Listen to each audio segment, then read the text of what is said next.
à Angoulême à table. On était en train de bouffer avec Philippe. On se retrouve donc je lui dis j'ai un projet pour toi et puis il me dit mais il y a des salopards qui se moquent de moi.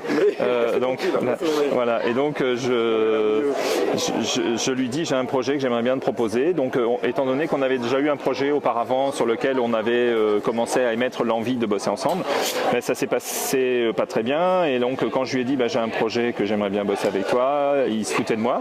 Puis il me dit on bouffe ensemble ce soir, donc on se retrouve à table tous les deux le soir à Angoulême et puis je lui dis voilà j'ai envie de faire une histoire avec un enfant élevé par des orang-outans mais pas des chimpanzés parce que l'histoire de Tarzan c'est complètement idiot. Les chimpanzés quand ils ont un élément d'une famille extérieure ils le tuent alors que les orang-outans sont curieux. Enfin, voilà et puis donc un peu à la Bonifay dans le texte, il me met la main sur le genou comme ça, il me dit tu sais mon coco ça fait 20 ans que j'attends ça. Et donc je lui fais un peu le soir l'espèce de pitch de ce que je voulais, mais tu sais comme une espèce de truc qui se passe à table, on est en train de manger, donc tu es en train de manger, puis en même temps tu racontes, et puis ça se découpe mal, tu vois, tu dis ouais j'aimerais bien qu'il se passe ça, j'aimerais bien qu'il y ait ça, je voudrais que puis il se passera ça, mais c'est complètement décousu, tu sais comme une conversation de repas. Et puis le soir donc on se quitte à minuit, genre on va dans notre hôtel respectif. Le lendemain à 9h mon téléphone sonne et il dit Fabrice appelle ton éditeur, j'ai le scénario. Donc on se retrouve donc avec la directrice de chez Vent d'Ouest, Valérie Aubin, on se retrouve dans un café et là tout ce que je lui avais raconté de manière complètement décousue, c'était devenu une histoire policière avec tout, et puis il se levait pour mimer les personnages, enfin c'est du Bonifay quoi, c'est un mec assez théâtral, donc il se lève pour raconter, pour mimer John Arthur, pour parler d'Alice, comment Alice rentre là-dedans comme ça, et voilà, et moi je disais oui c'est ça, et puis il avait l'intrigue, parce que moi j'avais pas l'intrigue, je lui disais j'aimerais bien qu'il se passe ça, mais je sais pas comment on peut l'amener, et puis tout y était, l'intrigue, qu'est-ce qui se passait, qui fait quoi, c'était voilà, donc c'est comme ça qu'est née l'histoire.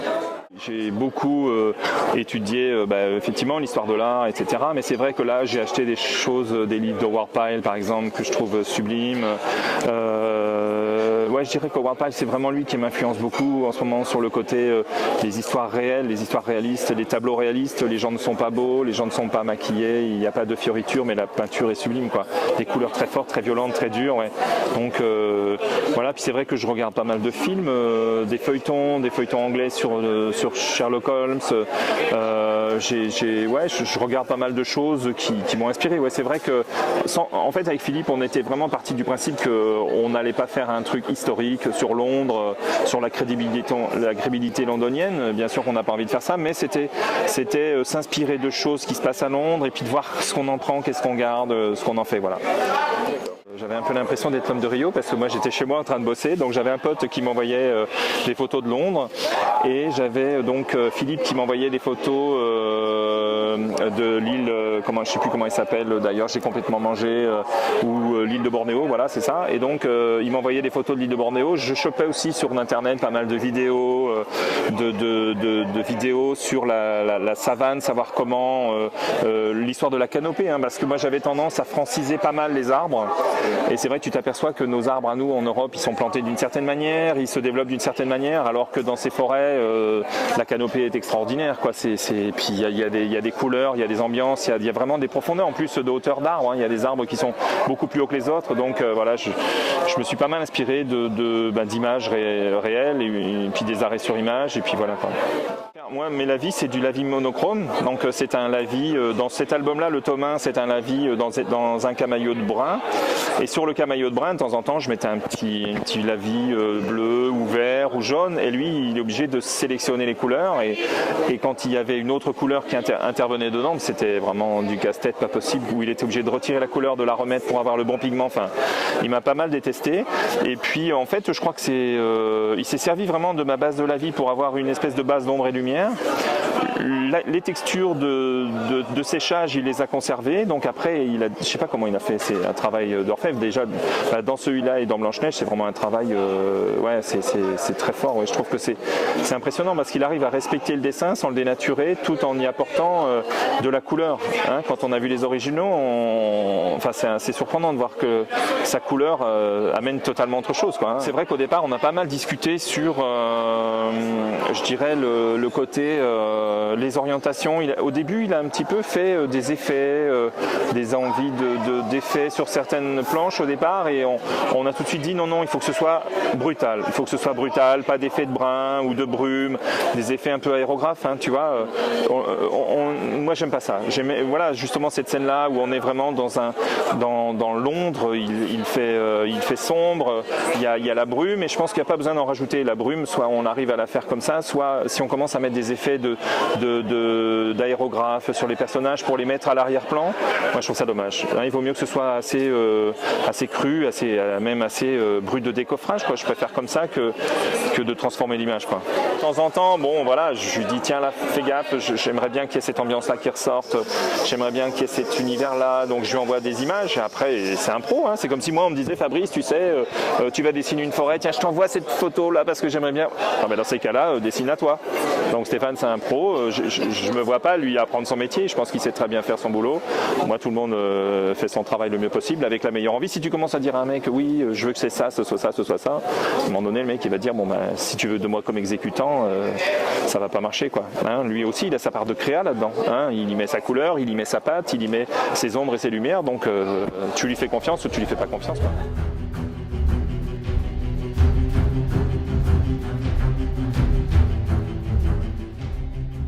Lié autour de l'amour physique, et en même temps avec Philippe on était tous les deux bien clairs pour dire que on ne se limiterait pas à des images juste un peu érotisantes. Enfin, on sentait que l'idée de faire un mec animal, il fallait qu'il y ait ce côté tactile, être capable de le faire. Ça c'est un truc, en ce moment c'est un peu la conversation, c'est parce que dans Blanche-Neige on m'en parle beaucoup, c'est l'érotisme et l'authenticité du dessin, y mettre toute la douceur dans l'image et non pas dans la volonté d'exciter, hein. Faire attention de ne pas faire du n'importe quoi, parce qu'on peut très vite tomber dans le n'importe quoi quand on fait de l'érotisme, on peut tomber dans l'effet, alors que le but n'est pas de faire de l'effet, le but il est d'y mettre sa vraie émotion, sa vraie authenticité, et moi j'ai envie d'y mettre de la douceur, donc c'est vrai que c'est super agréable à faire, mais c'est un piège dans lequel il faut pas tomber, et puis il ne faut pas faire n'importe quoi. C'est très difficile de dessiner la beauté, alors que des mecs effectivement qui ont le visage un peu marqué, ça c'est plus simple, donc c'est reposant.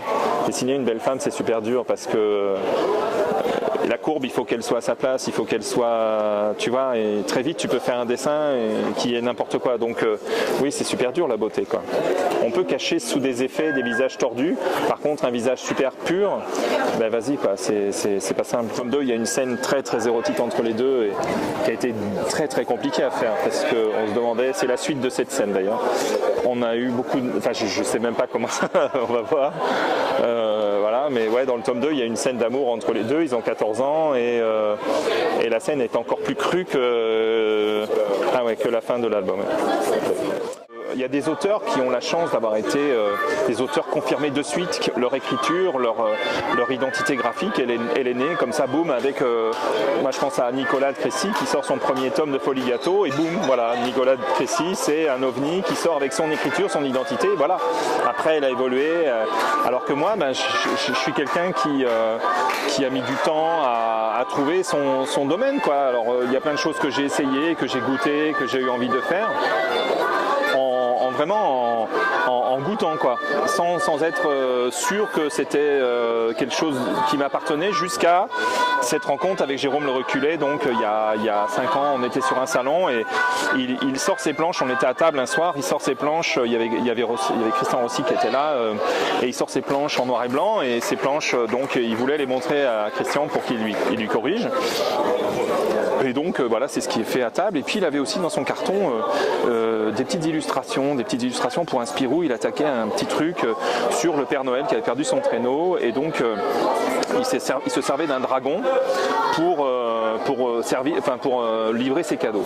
Et donc il a travaillé sur un arche crème avec juste un lavis monochrome et des réaux de gouache blanche. Et quand j'ai vu ça, Mais vraiment, hein, quand j'ai vu ça, je me suis dit putain mais ça c'est à moi, ça c'est à moi, c'est à moi. Et donc j'ai attaqué Blanche-Neige sur l'Arche Crème, je lui ai demandé le papier, tout ça. Et quand j'ai commencé ça, je me suis dit bah ça y est, j'ai trouvé, ça y est, j'ai quelque chose qui est à moi, c'est mon écriture à moi, quoi.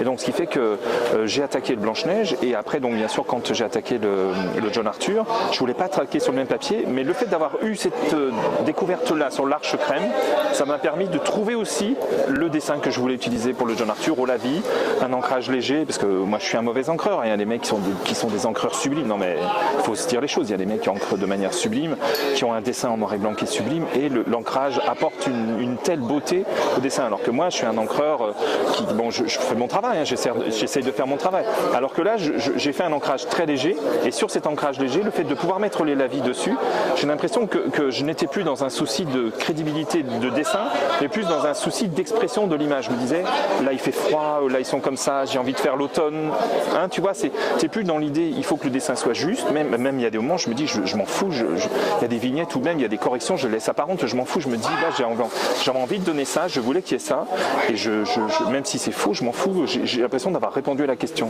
Là j'en suis au moment crucial de cette histoire policière où effectivement John Arthur se retrouve de plus en plus avec l'inspecteur.